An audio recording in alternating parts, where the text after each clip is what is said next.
आणि आता पाहणार आहोत सविस्तर विशेष तब्बल 13 दिवसांची चर्चा, वाद विवाद, मुंबई ते दिल्ली बैठका अशा साऱ्या काथ्याकूट नंतर अखेर महाराष्ट्राच्या तिजोरीच्या चाव्या अजित पवारांच्याच हाती आलेल्या आहेत. कारण महाराष्ट्राच्या अर्थमंत्रीपदी अजित पवारांची वापसी झाली आहे. राष्ट्रवादीच्या मंत्र्यांच्या खातेवाटपानंतर सरकारमधील मंत्र्यांची खाती स्पष्ट झाली आहेत. तिजोरीच्या चाव्या अजित पवारांच्या हाती. अजित पवार महाराष्ट्राचे नवे अर्थमंत्री. फडणवीसांकडील अर्थ खातं पवारांकडे. विरोध बैठकांनंतरही अजित पवारच दादा. 2 जुलै रोजी अजित पवारांनी मंत्रिपदाची शपथ घेतल्यापासूनच त्यांची अर्थमंत्रीपदी वापसी होणार अशी चर्चा होती. पण एकनाथ शिंदेंच्या शिवसेनेतून अजित पवारांच्या अर्थमंत्रीपदाला उघड विरोध सुरू झाल्याचं पाहायला मिळालं. महाविकास आघाडीतील अजित पवारांचा अनुभव पाहता त्यांना अर्थमंत्रीपद देऊ नये अशी मागणी शिंदे समर्थक आमदारांनी केल्याचं पाहायला मिळत होतं. एकंदरीत चित्र असं आहे की खातेवाटपावर काही गोष्टी किंतुपर्यंत असू शकते. प्रत्येकाला असं वाटतं की अजितदादाकडे वित्त खातं नाही गेलं पाहिजे, कारण मागच्या वेळेस त्यांनी तशा प्रकारचा जो कारनामा केला तर ते यावेळेस झाला नाही पाहिजे अशी अपेक्षा आहे, भीती आहे आमदारांना. पण शुक्रवारी जाहीर झालेल्या खातेवाटपात अजित पवारांच्या हाती पुन्हा एकदा राज्याच्या तिजोरीच्या चाव्या आल्या. कारण देवेंद्र फडणवीसांकडे असलेलं अर्थ खातं आता उपमुख्यमंत्री अजित पवारांकडे सोपवण्यात आलंय. जब शिंदे जी और हमारी सरकार बनी तब ज्यादा डिपार्टमेंट किसके पास थे? तो बीजेपी के पास थे. महत्वपूर्ण डिपार्टमेंट आप कह रहे हो तो भी हमारे पास थे. तो ये पहले से ही तय है किसके पास कौन सा डिपार्टमेंट देगा. लेकिन अभी हमारे नए दोस्त जुड़ गए हमसे 10 लोग, तो नेचुरली कि उनको तो देना चाहिए, दिया जाएगा. लेकिन बीजेपी के पास जो अतिरिक्त डिपार्टमेंट थे उसी में से दिए जाएंगे. तो कुछ शिवसेना की तरफ से गए हैं, कुछ बीजेपी की तरफ से गए हैं. आता अजित पवारांनाच अर्थमंत्रीपद मिळाल्यानं शिंदेंच्या शिवसेनेचाही सूर मवाळ झाल्याचं पाहायला मिळालं. दादाने मला अनेक वेळा सांगितलेलं आहे की मी काही निर्णय घेतला तरी अंतिम निर्णय हा मुख्यमंत्र्यांचा असतो आणि मुख्यमंत्र्यांनी तो निर्णय घ्यायला लागतो. निर्णय घेणारे मुख्यमंत्री आज महाराष्ट्रामध्ये आहेत, त्याच्यामुळे आम्हाला काही काळजी वाटत नाही. आणि दादा सुद्धा चांगला न्याय हे सर्वांनाच देतील याची मला खात्री आहे. मला वाटतं की जे काही शिंदे सेनेचे आमदार होते, जे अजितदादांवर नाराज होते, ह्या नाराज आमदारांच्या जखमेवर मीठ चोळून हे खातं अजितदादा पवारसाहेबांकडे देण्यात आलेलं दिसतंय. अजित पवार समर्थक 9 मंत्र्यांच्या शपथविधीनंतर तब्बल 13 दिवस खाते वाटपाचा तिढा सुरू होता. मुख्यमंत्री एकनाथ शिंदे, उपमुख्यमंत्री देवेंद्र फडणवीस, उपमुख्यमंत्री अजित पवार यांच्यात अनेक बैठका झाल्या. केवळ मुंबईतच नव्हे तर दिल्लीतही याबद्दलच्या बैठका झाल्याचं दिसलं. Bureau report, news 18 Lokmat. बहुप्रतीक्षित असा खातेवाटपाचा निर्णय अखेर झाला. या खातेवाटपामध्ये राष्ट्रवादीला सामावून घेताना भाजप आणि शिवसेनेच्या मंत्र्यांना थोडा त्याग करावा लागला. महायुतीच्या नेत्यांनी या खातेवाटपातून बॅलन्स साधण्याचा प्रयत्न केलाय. 2 जुलैला राज्यात शिंदे सरकारचा दुसऱ्यांदा मंत्रिमंडळ विस्तार झाला होता. अजित पवारांसह राष्ट्रवादी काँग्रेसच्या 9 आमदारांनी कॅबिनेट मंत्रिपदाची शपथ घेतली. मी अजित अनंतराव पवार गांभीर्यपूर्वक दृढकथन करतो की त्यानंतर या मंत्र्यांना कोणती खाती मिळणार याविषयी चर्चा सुरू झाली होती. शुक्रवारी अखेर मुख्यमंत्र्यांनी हे खाते वाटप जाहीर केलंय. उपमुख्यमंत्री अजित पवारांना वित्त आणि नियोजन खातं देण्यात आलं, तर छगन भुजबळांना अन्न व नागरी पुरवठा आणि ग्राहक संरक्षण खात्याची जबाबदारी देण्यात आली आहे. दिलीप वळसे पाटलांना सहकार, हसन मुश्रीफ यांना वैद्यकीय शिक्षण व विशेष सहाय्य, तर धनंजय मुंडेंना कृषी खातं मिळालंय. धर्मराव बाबा आत्राम यांना अन्न व औषध प्रशासन, आदिती तटकरेंना महिला व बालकल्याण, तर संजय बनसोडेंना क्रीडा व युवक कल्याण, बंदरे, तर अनिल पाटील यांना मदत, पुनर्वसन आणि आपत्ती व्यवस्थापन या मंत्रालयाची जबाबदारी देण्यात आली आहे. वैद्यकीय जे मेडिकल कॉलेजेस आहेत या शासनाचे, तिथं हॉस्पिटल्सही आहेत. म्हणजे जिथं सरकारी हॉस्पिटल आहे, जिथं मेडिकलचं कॉलेज आहे, तिथंच हे हॉस्पिटल्स आहेत. आणि त्यामुळं माझा प्रयत्न असा राहील की या सगळ्या हॉस्पिटलमध्ये गरीब माणसाची सेवा कशी होईल, त्यांना चांगला उपचार कसा देता येईल. गेल्या 12 दिवसांपासून या नव्या मंत्र्यांच्या खात्यांविषयी अनेक तर्कवितर्क लावले जात होते. राष्ट्रवादीच्या मंत्र्यांना भाजप की शिवसेनेच्या कोट्यातील खाती मिळणार याविषयी चर्चा रंगली होती. या खातेवाटपात दोन्ही पक्षातील काही खाती राष्ट्रवादीच्या वाट्याला आली आहेत. विशेष म्हणजे महत्त्वाची समजली जाणारी खाती राष्ट्रवादीच्या मंत्र्यांना मिळाली आहेत. Bureau report, news 18 Lokmat. राष्ट्रवादीच्या मंत्र्यांना खाती देताना राज्य मंत्रिमंडळातील इतर मंत्र्यांकडील खाती बदलण्यात आलेली आहेत. खाते वाटपापूर्वी विद्यमान मंत्रिमंडळातील अनेक मंत्र्यांना नारळ मिळणार आहे अशी चर्चा होती, पण प्रत्यक्षात तसं झालं नाही. त्यामुळे अनेकांचा जीव भांड्यात पडलाय. मंत्रिमंडळातून कोणाला डच्चू नाही.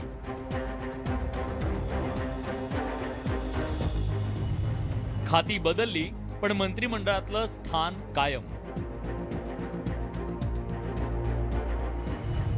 मंत्रिमंडळातील अनेक मंत्र्यांचा जीव भांड्यात. अजित आनंदराव पवार शिंदे, फडणवीस, अजित पवार मंत्रिमंडळाच्या विस्ताराची चर्चा सुरू असताना मंत्रिमंडळात मोठ्या प्रमाणात खांदेपालट झाला.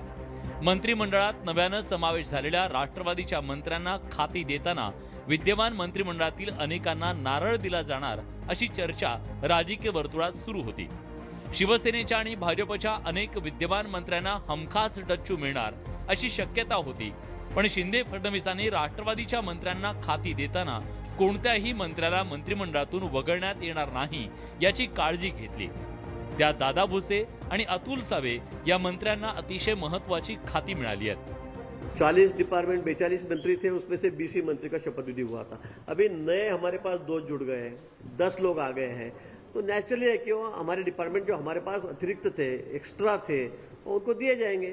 इसीलिए मेडिकल एजुकेशन और स्पोर्ट डिपार्टमेंट ये एनसीपी के पास गया है.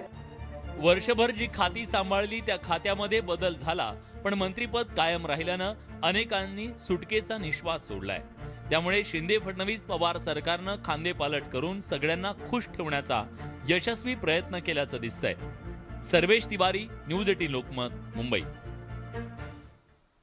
राष्ट्रवादीच्या मंत्र्यांना खाते वाटप झालं, मात्र राज्य मंत्रिमंडळाचा पुढचा विस्तार अद्यापही झालेला नाही आणि त्यामुळे इच्छुकांचा हिरमोड झालेला आहे. 2 दिवसात किंवा पावसाळी अधिवेशनानंतर हा विस्तार होण्याची शक्यता व्यक्त केली जाते. तर मंत्रिमंडळ विस्तार लांबल्यावरून विरोधकांनी मात्र जोरदार टोलेबाजी केली आहे. मंत्रिमंडळ विस्ताराचं काय होणार?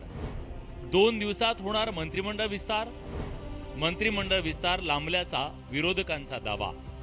पावसाळी अधिवेशनापूर्वी मंत्रिमंडळ विस्तार होणार याची चर्चा अजूनही थांबण्याचं नाव घेत नाहीये. ज्यांना मंत्रिमंडळाचे वेध लागलेत ते आमदार अजूनही मंत्रिमंडळ विस्ताराच्या आशेवर आहेत. गेल्या आठवड्याभरापासून अनेक आमदारांनी मुंबई सोडलेली नाही. अधिवेशनाच्या पूर्वसंध्येला तरी मंत्रिमंडळ विस्तार होईल अशी आशा मुंबईत तळ ठोकून असलेल्या आमदारांना आहे. अडचणी आहेत. आता आम्ही दोघे होतो, तिसरे आलेले आहेत. त्यांना बरोबर घेऊन विचारविनिमय चालू आहे आणि झालं तर 17 तारखेच्या आत पण मंत्रिमंडळ विस्तार होईल. अन्यथा विस्तार हे झाल्याच्या नंतर पण होईल अधिवेशन झाल्यावर. तर बघूया, आता आम्ही साहेबांना विचारू. मंत्रिमंडळातील खांदेपालट आणि राष्ट्रवादीच्या मंत्र्यांसाठी झालेल्या खाते वाटपानंतर पुन्हा इच्छुकांच्या आशा पल्लवी झाल्यात. पण विरोधक मात्र वेगळाच दावा करतायत. विरोधकांच्या मते मंत्रिमंडळ विस्तार लांबणीवर पडलाय. अधिवेशनानंतरच मंत्रिमंडळ विस्तार होईल असा दावा विरोधकांनी केलाय. आम्ही वारंवार सांगतो की मंत्रिमंडळाचा विस्तार होणार नाही. खाते वाटप करता करता नाकी 9 आलेले आहे. 10-12 दिवस गेलेले आहे. डिले झालं, याला कारण कोणाची खाती काढायची होती. काढल्यामुळं मला वाटतं मंत्र्यामध्ये सुद्धा नाराजी होऊ शकते. म्हणून येणार काळात मला वाटत नाही कोणताही विस्तार होईल. शिंदे फडणवीस पवार मंत्रिमंडळात 29 मंत्री आहेत. अजून बरीच मंत्रीपदं रिक्त आहेत. त्यामुळे येत्या 2 दिवसात काहीही होऊ शकतं हे नाकारता येत नाही आणि अनेक इच्छुक याच आशेवर कायम आहेत. उदय जाधवसह सिद्धार्थ गोदाम, न्यूज 18 लोकमत, छत्रपती संभाजीनगर. राज्यामधील बदललेल्या सत्ता काळानंतर राज ठाकरे आणि उद्धव ठाकरे या 2 ठाकरे बंधूंनी एकत्र यावं यासाठी बॅनर मुंबईसह राज्याच्या विविध भागात लागलेले आहेत. मात्र राज्यात जे काही सुरू आहे हे पाहता आपण कुणाशी युती करू असं वाटत नसल्याचं सांगत राज ठाकरे यांनी या चर्चांना पूर्ण विराम दिलाय.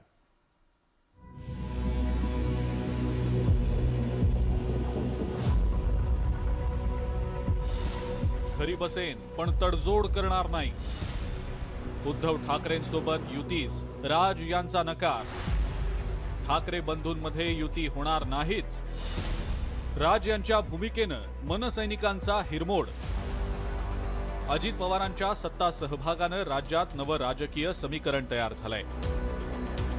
एकमेकांचे कट्टर विरोधक एकत्र आल्यानंतर मनसेचे नेते कार्यकर्ते राज ठाकरे आणि उद्धव ठाकरेंनी एकत्र यावं असं आवाहन करतायत. तसे बॅनर सुद्धा शिवसेना भवनाच्या समोर लावण्यात आलेले होते. पण आता राज ठाकरेंनीच त्यांची भूमिका स्पष्ट केली आहे. कोकण दौऱ्यावर असलेल्या राज ठाकरेंनी आपण कुणाशीही युती करणार नाही असं सांगत सगळ्या चर्चांना पूर्णविराम दिलाय.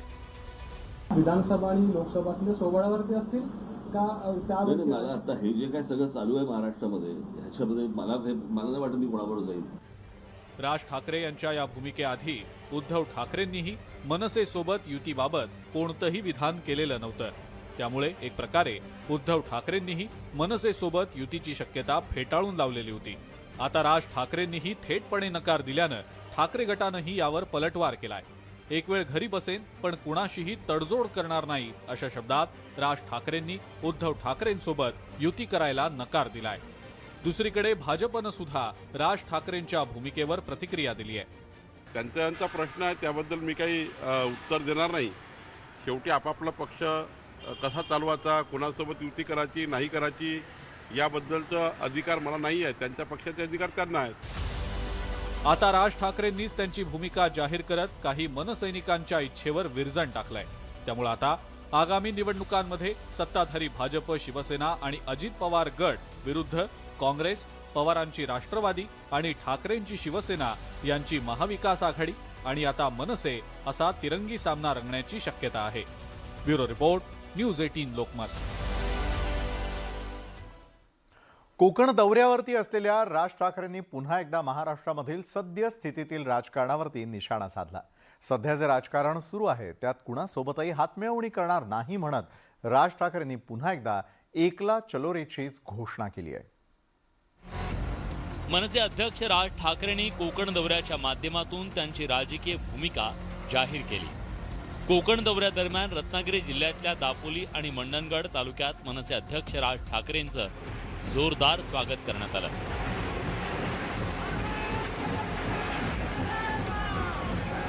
दापोलीत तर धो पावसात मनसे कार्यकर्त्यांचा उत्साह शिगेला पोहोचला होता. दापोलीत संपर्क कार्यालयाचं उद्घाटन त्यांच्या हस्ते पार पडलं.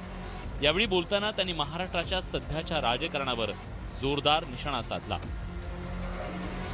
मी असलं व्यभिचारी राजकारण करणार नाही. मला जमणार नाही, मला जमत नाही, कळलं का?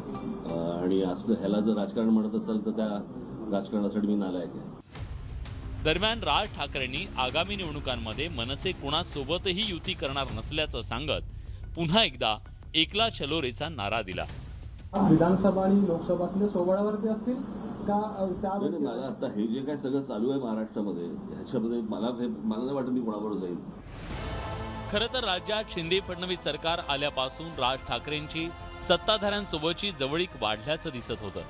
त्यात राज ठाकरे आणि भाजप किंवा शिंदेच्या शिवसेनेच्या युतीच्या शक्यता वर्तवल्या जात होत्या. पण 2 जुलैला अजित पवार सत्तेत सहभागी झाल्यानंतर मात्र मनसेचं भाजप आणि शिवसेनेशी मतभेद झाल्याचं दिसलं. त्यामुळे आता सत्ताधाऱ्यांविरोधात टीकेचं हत्यार उपासणारे राज ठाकरे किती परिणामकारक ठरतात हे पाहणं महत्त्वाचं ठरणार आहे. Bureau report, news 18 Lokmat.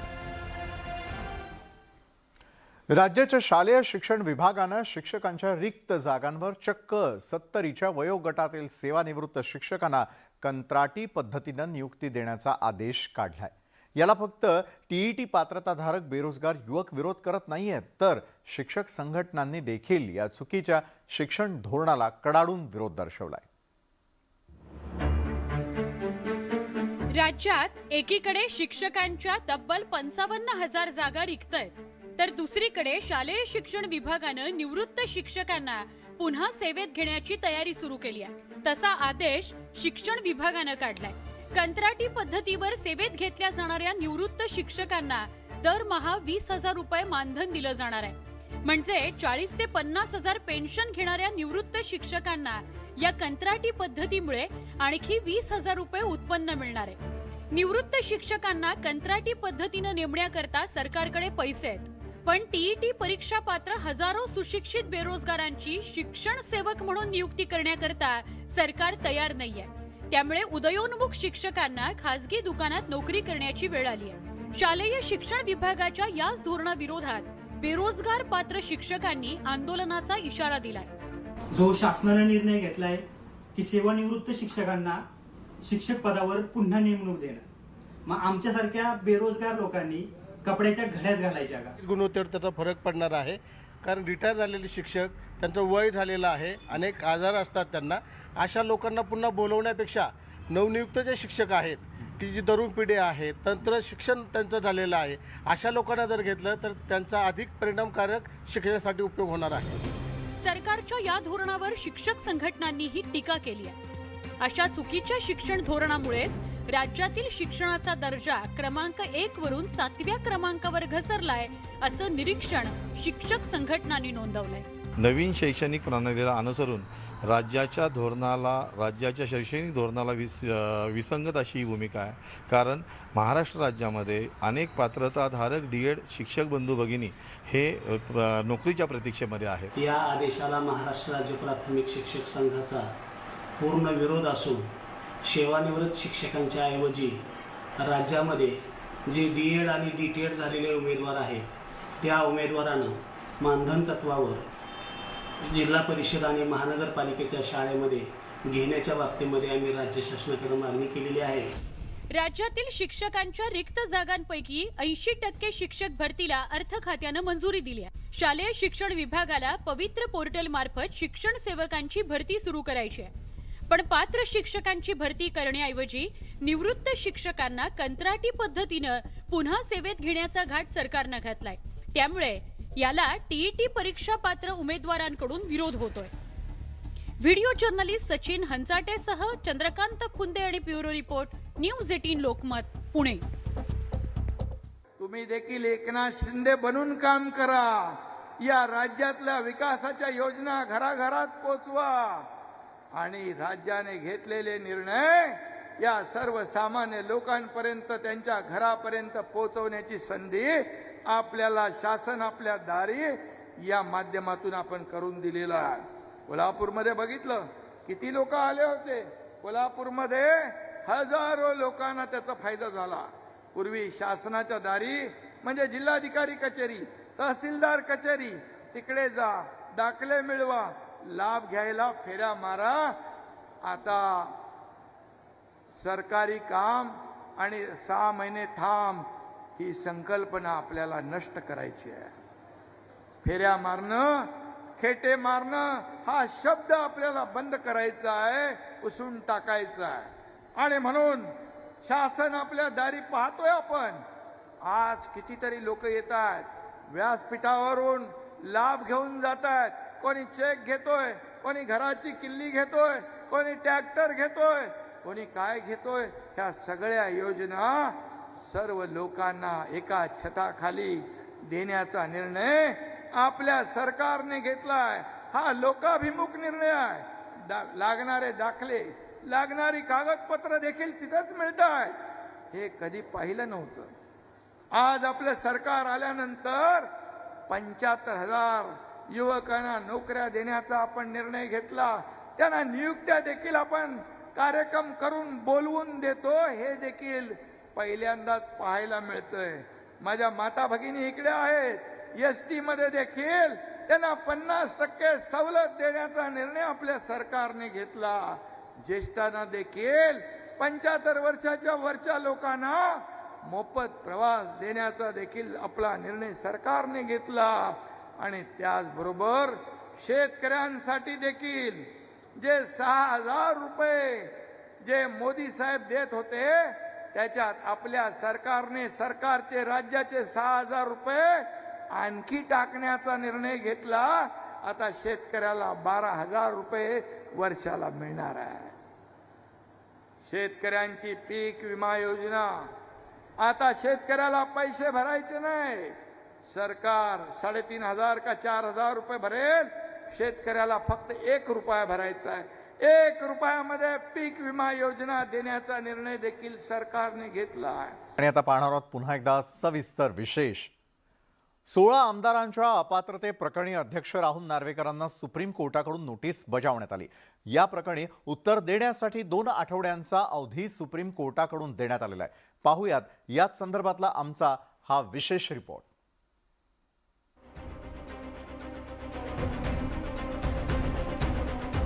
शिवसेनेतल्या 16 आमदारांच्या अपात्रतेच्या प्रकरणी विधानसभा अध्यक्ष राहुल नार्वेकरांना सुप्रीम कोर्टानं नोटीस बजावली आहे. आमदारांच्या अपात्रतेसंदर्भात शिवसेना उद्धव बाळासाहेब ठाकरे पक्षानं सुप्रीम कोर्टात याचिका दाखल केली आहे. आमदारांच्या अपात्रतेचं प्रकरण तातडीनं निकाली काढण्याचा आदेश विधानसभा अध्यक्ष राहुल नार्वेकरांना द्यावा अशी मागणी याचिकेमध्ये करण्यात आलेली आहे. शुक्रवारी सुप्रीम कोर्टात झालेल्या सुनावणीमध्ये कोर्टानं राहुल नार्वेकरांना 2 आठवड्यांच्या आत उत्तर सादर करण्याचे आदेश दिलेत आणि यावरून आता राजकारण रंगलंय. न्याय हा कालमर्यादेतच द्यावा लागतो. हा नैसर्गिक नियमाचं एक तत्व आहे. मग ते राजकारण असेल किंवा अजून काही असेल. मी हवा तेव्हा निर्णय देईन. या देशातल्या प्रत्येक व्यक्तीवर मर्यादा आहेत आणि त्या कायद्याच्या मर्यादा आहेत. पण अजूनपर्यंत कुठली कारवाई राज्यामध्ये माननीय स्पीकरांनी सुरू केली नाही. अलीकडे आता काही नोटीस इश्यू केलेत हे आम्ही माध्यमातून ऐकलेलं आहे. 10 ऑगस्टला हे 90 दिवस पूर्ण होतात आणि शेड्यूल 10च्या आधारावर ही कारवाई त्याच्यामध्ये स्पष्ट होते. आमदारांच्या अपात्रतेचं प्रकरण पुन्हा एकदा सुप्रीम कोर्टात गेलेलं आहे. विधानसभा अध्यक्षांनी ठराविक वेळेत निर्णय घ्यावा अशी ठाकरेंच्या पक्षाची मागणी आहे. मी आत्ताच मीडियामधनं असं मला समजलंय की जी याचिका दाखल केली गेली होती त्या याचिकेत माननीय सर्वोच्च न्यायालयाने नोटीस इश्यू केली आहे. ती नोटीस काय माझ्यापर्यंत अजून आली नाहीये. ती नोटीस प्राप्त झाल्यावर त्याचा अभ्यास करून उचित निर्णय घेऊ. 11 मे रोजी सुप्रीम कोर्टाच्या घटनापीठानं महाराष्ट्रातल्या सत्ता संघर्षावर निकाल दिला. त्यामध्ये विधानसभा अध्यक्षांनी रिझनेबल वेळेमध्ये 16 आमदारांच्या अपात्रतेचं प्रकरण निकाली काढण्याचा आदेश दिलेला होता. घटनापीठाच्या आदेशाला 2 महिने उलटून गेलेत, पण अद्यापही आमदारांच्या अपात्रतेचं प्रकरण प्रलंबित आहे. या पार्श्वभूमीवर 5 जुलैला ठाकरेंच्या पक्षानं सुप्रीम कोर्टात याचिका दाखल केलेली होती. त्यानंतर 2 दिवसांनी विधानसभा अध्यक्षांनी ठाकरे आणि शिंदेंच्या शिवसेनेतल्या आमदारांना नोटीस बजावली होती. आता सुप्रीम कोर्टात हे प्रकरण गेल्यामुळे कोर्ट काय निर्णय देणार याकडे सर्वांचंच लक्ष लागून राहिलेलं आहे. Bureau report, news 18 Lokmat. तर राष्ट्रवादीमध्ये उभी फूट पडल्यानंतर शरद पवारांनी पहिला दौरा केला तो छगन भुजबळांच्या येवला मतदारसंघात आणि याच ठिकाणाहून पवारांनी बंडखोर आमदारांच्या विरोधात दंड थोपटले. दरम्यान यालाच प्रत्युत्तर देण्यासाठी आज मंत्री छगन भुजबळ यांनी येवला दौरा करत जोरदार शक्ती प्रदर्शन करून हम भी किसी से कम नहीं हे दाखवून देण्याचा प्रयत्न केलाय. पाहूयात.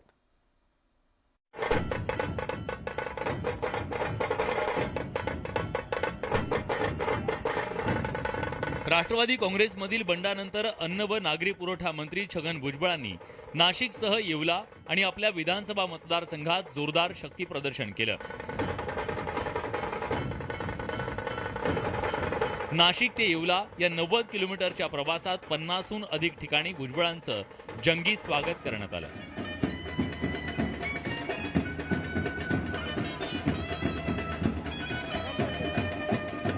ठिकठिकाणी जेसीबीतून पुष्पवृष्टी करण्यात आली. मला असं वाटतं माझ्या आयुष्यातली सगळ्यात मोठी मिरवणूक आहे आणि याचा श्रेय जे आहे इथे जे 8 दिवसापूर्वी साहेबांची जी मिटिंग झाली पवार साहेबांची त्यामुळे या कार्यकर्त्यांमध्ये अधिक उत्साह आलेला दिसतोय.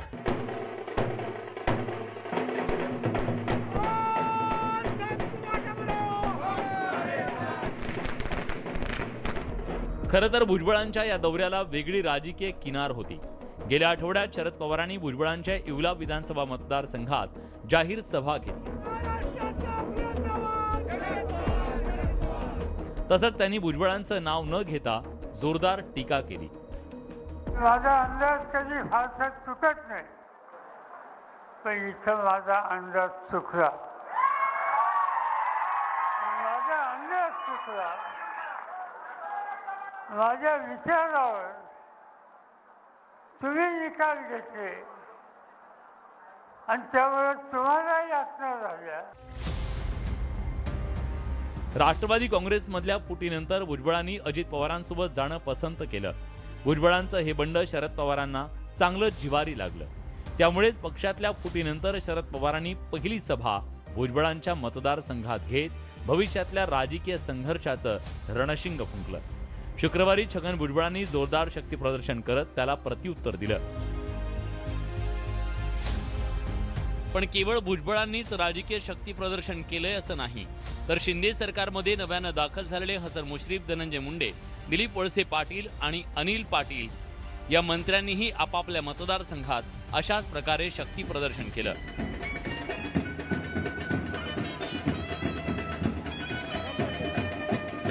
व्हिडिओ जर्नलिस्ट हेमंत बागुलसह लक्ष्मण घाटोळ, न्यूज 18 लोकमत, नाशिक. राज्यामधील बदलत्या राजकीय स्थितीमुळे नागपुरामध्ये राजकीय समीकरण बदलण्याची शक्यता आहे. नागपुरामध्ये भाजप आणि काँग्रेसला फायदा होण्याची शक्यता वर्तवली जाते. पण राज्यातील राजकीय खिचडीमुळे विदर्भातील उमेदवार मात्र संभ्रमात सापडल्याचं देखील पाहायला मिळतंय. बदललेल्या सत्ता समीकरणामुळे नागपुरातील राजकारण कसं बदललेलं आहे जाणून घेऊयात आमच्या या रिपोर्टमधून. नागपुरातील राजकीय समीकरण बदलणार, भाजप आणि काँग्रेसला फायदा होणार, अजित पवारांच्या सत्ता सहभागाचे पडसाद, फोडाफोडीनंतर मतदार कुणाला देणार हात. अजित पवारांच्या नेतृत्वात राष्ट्रवादीचा मोठा गट महायुती सरकारमध्ये सामील झाला. या नव्या गटाच्या सहभागामुळे राजकीय समीकरण बदललंय. सत्तेचे वाटेकरी वाढल्यानं पक्षीय गणित मोठ्या प्रमाणात बदललंय. याच बदलत्या स्थितीचा नागपुरात भाजप आणि काँग्रेसला फायदा होण्याची शक्यता वर्तवली जाते. याचा थेट फटका शरद पवारांची राष्ट्रवादी आणि शिवसेनेला बसण्याचा अंदाज आहे. ही संधी साधत काँग्रेसने आता महाराष्ट्रात लोकसभेच्या 30 जागा लढण्याची तयारी केली आहे. यासाठी ए आणि बी प्लान तयार करण्यात आलाय. महाराष्ट्रामध्ये आदरणीय आमचे राष्ट्रीय अध्यक्ष खरगे साहेबांनी 21 खासदारांचा टार्गेट दिला, पण आम्ही सांगितलं त्याच्यापेक्षा जास्त खासदार आम्ही महाराष्ट्रामध्ये निवडून आणू. अशा पद्धतीची भूमिका महाराष्ट्राच्या आमच्या सगळ्या काँग्रेसच्या नेत्यांनी त्या ठिकाणी मांडली. नागपूर जिल्ह्यात लोकसभेच्या 2 तर विधानसभेच्या 12 जागा आहेत. नागपूर शहरात भाजपचे नितीन गडकरी आणि रामटेक मतदारसंघात शिवसेनेचे कृपाल तुमाणे हे खासदार आहेत. 12 विधानसभेच्या जागांपैकी नागपूर शहरात 6, ग्रामीणमध्ये 6 आमदार आहेत. नागपूर शहरातल्या 4 जागांवर भाजप, 2 जागांवर काँग्रेसचे आमदार आहेत. तर ग्रामीण भागात काँग्रेसचे 2, भाजपचे 2, राष्ट्रवादीचा 1 आणि 1 अपक्ष आमदार आहे. नागपूर ग्रामीणमध्ये भाजपची ताकद जास्त आहे, मात्र ती जागा युतीकडे, शिवसेनेकडे असल्यानं शिवसेना भाजपच्या भरोशावर ही जागा निवडून आणत होती. यावेळी मात्र जागेवर भाजपनं दावा केलाय. तर याच मतदारसंघात सलग 2 वेळा काँग्रेसचा पराभव झाल्यानं राष्ट्रवादीनं रामटेकवर दावा केलाय. आता मात्र परिस्थिती बदलल्यानं काँग्रेसचा दावा आणखी मजबूत झाल्याचं दिसतंय. हे जवळपास कन्फर्म आहे की रामटेक लोकसभेमध्ये ही जागा महाविकास आघाडीकडून काँग्रेसच लढेल. काँग्रेसमध्ये जे 2-3 नावं समोर येतात त्यापैकी कोणीतरी वेळेवर एक नाव पुढे येतील या सर्व गटांशी चर्चा करून आणि काँग्रेसमधून ही जागा लढली जाईल. लोकसभेच्या जागांसाठी रस्सीखेच कमी असली तरी विधानसभेसाठी संघर्ष होऊ शकतो. महायुतीत राष्ट्रवादी आणि शिवसेनेच्या विद्यमान आमदारांना याचा फटका बसेल असा दावा महाविकास आघाडीचे नेते करतात. काटोलचे आमदार अनिल देशमुख शरद पवारांसोबत असल्यानं येणाऱ्या काळात येत्या निवडणुकीत ते थेटपणे अजित पवार गटाविरोधात लढण्याची शक्यता आहे. जेव्हा निवडणूक येते त्यावेळेस तर प्रत्येक पक्षाला आपला आपला उमेदवार उभा करावाच लागतो ना. त्यात कोणती नवीन गोष्ट आहे. प्रत्येक ठिकाणी प्रत्येक मतदारसंघामध्ये जेव्हा निवडणुका होतील त्यावेळेस महाविकास आघाडी आणि बाकी आता विरोधी पक्षामध्ये जेवढे मंडळी आहेत तिथं काय निवडणूक होणारच आहे. बिनविरोध थोडीच कोणाला कोणी निवडून देतं.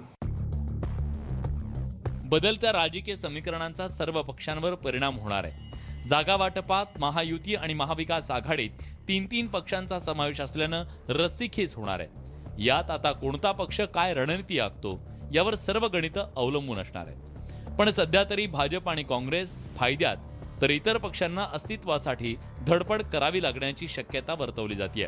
उदय तिमांडे, न्यूज 18 लोकमत, नागपूर. भारतीय वैज्ञानिकांसाठी आणि तमाम भारतीयांसाठी आज अभिमानाचा दिवस आहे. भारताच्या चांद्रयान 3चं श्रीहरिकोटामधून यशस्वी प्रक्षेपण करण्यात आलं. 23 ऑगस्ट रोजी हे यान चंद्रावरती उतरण्याचं नियोजन इस्रोच्या वैज्ञानिकांनी केलेलं आहे. 1 0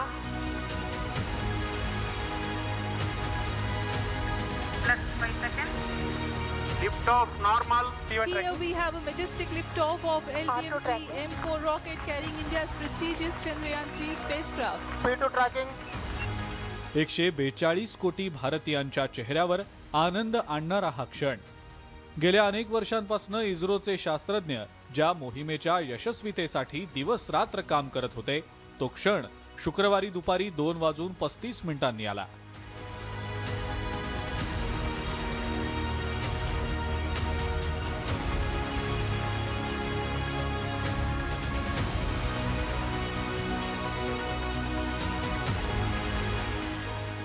श्रीहरिकोटा इथल्या सतीश धवन अंतराळ केंद्रातून LVM-3च्या सहाय्यानं चांद्रयान 3चं यशस्वी प्रक्षेपण करण्यात आलं. प्रक्षेपणानंतर चांद्रयान 3चे पेलोड वेगळे झाले.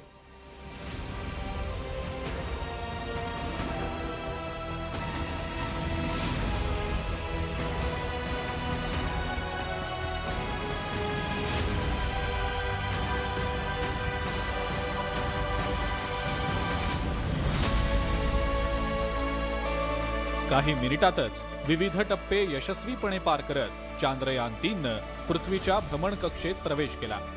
चांद्रयान 3 पृथ्वीच्या भ्रमणकक्षेत प्रविष्ट झाल्यानंतर इस्रोच्या वैज्ञानिकांनी जोरदार जल्लोष केला.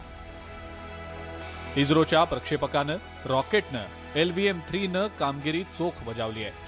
पृथ्वीभोवतीच्या कक्षेत चांद्रयान 3 पोहोचलं असून चांद्रयान 3नं चंद्राच्या दिशेनं त्याचा प्रवास सुरू केल्याचं इस्रोच्या शास्त्रज्ञांनी स्पष्ट केलं. All the blessings in the form of this success, which was the penance by the ISRO family for last 73 days, and my prayerful pranams for the successful continuous operations of the Chandrayaan spacecraft for its safe and soft landing on lunar surface and further experiments. Thank you. Jai Hind. 5 August 2023ला चांद्रयान 3 चंद्राच्या भ्रमणकक्षेत दाखल होईल. त्यानंतर 23 किंवा 24 ऑगस्टला प्रपोल्जन मॉड्यूलपासून ते विलग केलं जाईल आणि लँडर चंद्रावर निश्चित केलेल्या ठिकाणाकडे टप्प्याटप्प्यानं उतरण्याची प्रक्रिया पार पाडली जाणार आहे. चंद्राच्या पृष्ठभागावर सुरक्षित आणि अलगद यान उतरवण्याचा प्रयोग यशस्वी करणं हे चांद्रयान 3 या मोहिमेचं मुख्य उद्दिष्ट आहे. तसंच चंद्राच्या गुणधर्मांचा अभ्यास करण्यासाठी शास्त्रीय प्रयोग करणं आणि भविष्यातील मानवी चंद्र मोहिमांच्या दृष्टीनं ही मोहीम अत्यंत महत्त्वाची आहे. चांद्रयानानं पृथ्वीच्या भ्रमणकक्षेत प्रवेश केल्यानंतर जगभरातून भारतीय शास्त्रज्ञांचं कौतुक होत आहे.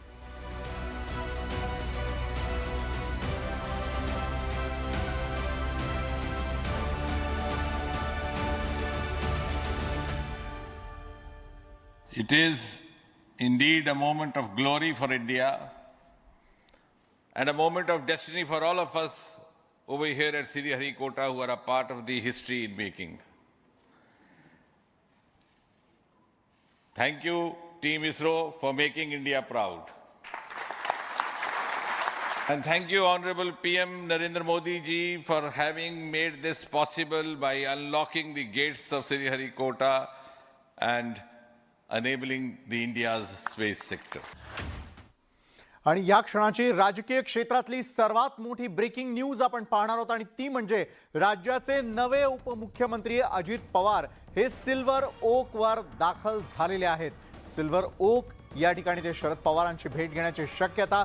अजित पवार सिल्वर ओक वरती का दाखल झालेले आहेत हे देखील लवकरच स्पष्ट होईल. मात्र मंत्रिमंडळाचा विस्तार जरी रखडलेला असला तरी देखील राष्ट्रवादीच्या ज्यांनी पक्ष सोडून थेटपणे भाजप सोबत जाण्याचा निर्णय घेतलेला होता, आज थेटपणे खातेवाटपही झालेलं आहे आणि खातेवाटपानंतर पार पडणारी ही बैठक अतिशय महत्त्वाची असेल. नेमके अजित पवार सिल्वर ओक वरती जाऊन करणार काय आहेत कशा संदर्भातली ही भेट त्या ठिकाणी पार पडणार आहे हे लवकरच स्पष्ट देखील होईलच. मात्र राजकीय क्षेत्रातली या क्षणाची सर्वात मोठी बातमी आपण पाहतोय ती म्हणजे खुद्द अजित पवार सिल्वर ओकवर दाखल झालेले आहेत. सिल्वर ओक हे नेहमीच चर्चेचा विषय ठरत असतं आणि राजकीय क्षेत्राच्या बाबतीमध्ये असलेला केंद्रबिंदू म्हणून सिल्वर ओककडे पाहिलं जात असतं. मात्र अजित पवार त्या ठिकाणी दाखल झाल्याची मोठी बातमी. ब्रेक नंतर आपल्या सगळ्यांचं पुन्हा एकदा स्वागत. आणि या क्षणाची एक मोठी बातमी ती म्हणजे उपमुख्यमंत्री देवेंद्र फडणवीसांनी दिवसभरातील कामकाज पूर्ण केल्यानंतर डेस्क क्लिअर्ड असं ट्विट केलेलं आहे. वित्त नियोजन, गृहनिर्माण अशी महत्त्वाची खाती सोडल्यानंतर आणि प्रलंबित कामं मार्गी लावल्यानंतर त्यांनी हे ट्विट केलेलं आहे.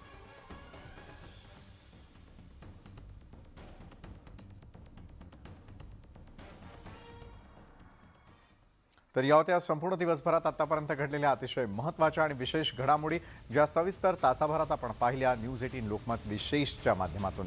तर या बातमीपत्रात वेळ झाली इथंच थांबण्याची. ताज्या घडामोडींसाठी पाहायला विसरू नका न्यूज 18 लोकमत.